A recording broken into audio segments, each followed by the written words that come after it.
Hey guys, my name is Nora Franch, and welcome to the podcast Grateful Blessed Mess, daily reflections for those in the 12 steps. I am a fellow 12-stepper and certified mindset coach, and I am here to introduce you to the value of mindset coaching in your 12-step journey. So if you feel like you are stuck in the steps, if you're slipping and sliding with your abstinence, mindset coaching may help you as it did me, and you can find me at CatholicMindsetCoaching.com. These episodes are meant to invite you in to consider the truths of 12-step wisdom and to join in the very real struggle of living them in action. I hope that it feels almost like a mini meeting, and I invite you to contribute your own share on the Grateful Blessedness Facebook group to keep the discussion going. My comments are based on my own experience, so feel free to take what you like and leave the rest. But my hope is to encourage you on your own daily 12-step journey.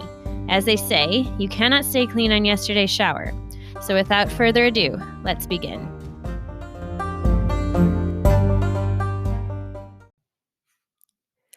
We are reading from A Day at a Time, April 6th.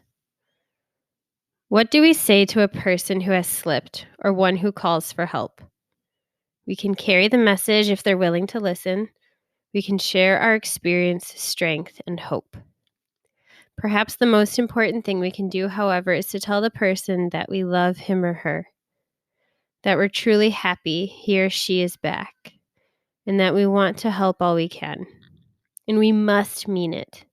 Can I still, quote unquote, go to school and continue to learn from the mistakes and adversities of others? Today I pray. May I always have enough love to welcome back to the group someone who has slipped. May I listen to that person's story of woe humbly. For there, but for my higher power, go I. May I learn from others' mistakes and pray that I will not reenact them. Today I will remember sobriety is never a fail-safe. Yeah, it's just not something to take for granted, right? Just like I say in the intro, you can't stay clean on yesterday's shower. Everybody says that. You have to work the program every day. Otherwise, it's inevitable that you'll get dirty, you'll get greasy, you'll get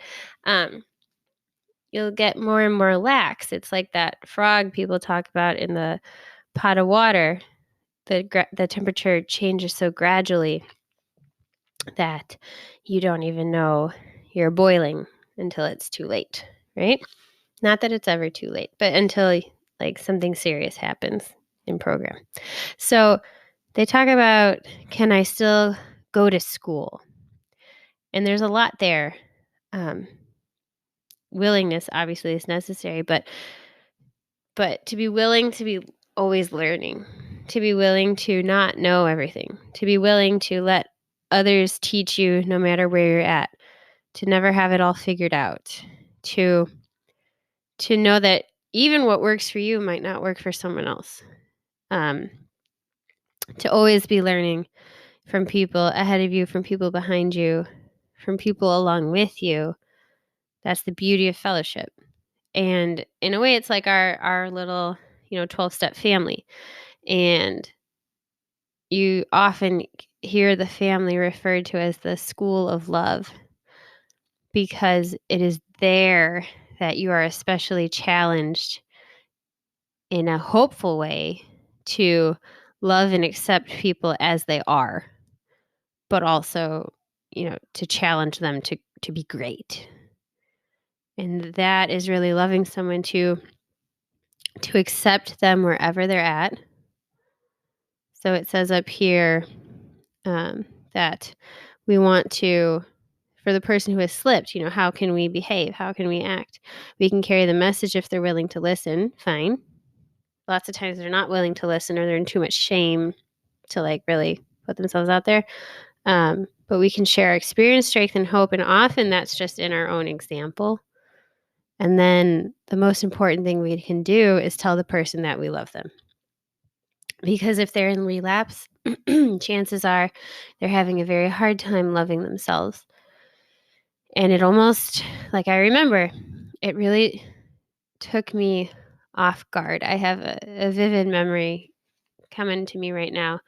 Her name was Roseanne, and She was at the Burbank meeting on the South Side. Anyone who was there in the last, 20, 40 years knows who I'm talking about. But she started talking to me when I was pretty new, really struggling to be sober.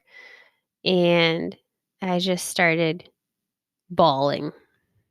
And I don't remember the words that she said, but I remember that feeling of being loved and reassured and seen in that moment. And it's a very fond memory. It's like bittersweet, like in the movie Inside Out, when that little globe at the end is a yellow and blue mixture of like sorrow and joy.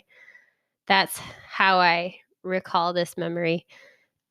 I was loved where I was, even though where I was not pretty. And yeah, if you can do that for another person, I mean, it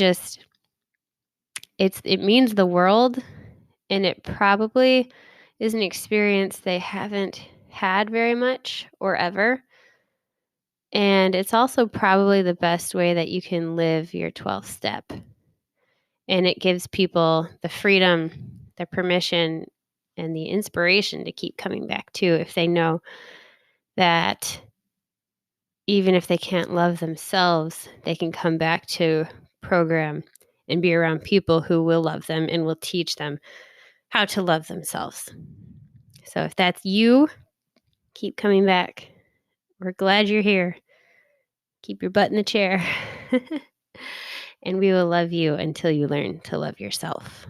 With that, I pass.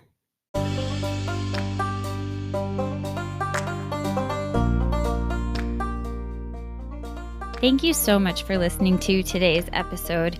If you feel that mindset coaching could help you on your 12-step journey, please feel free to reach out and find me at catholicmindsetcoaching.com. But more than that, it's important to me to give listeners like yourself a place where you do not need to feel alone on your 12-step journey. And for that reason, I've created a Facebook group. It's called Grateful Blessed Mess.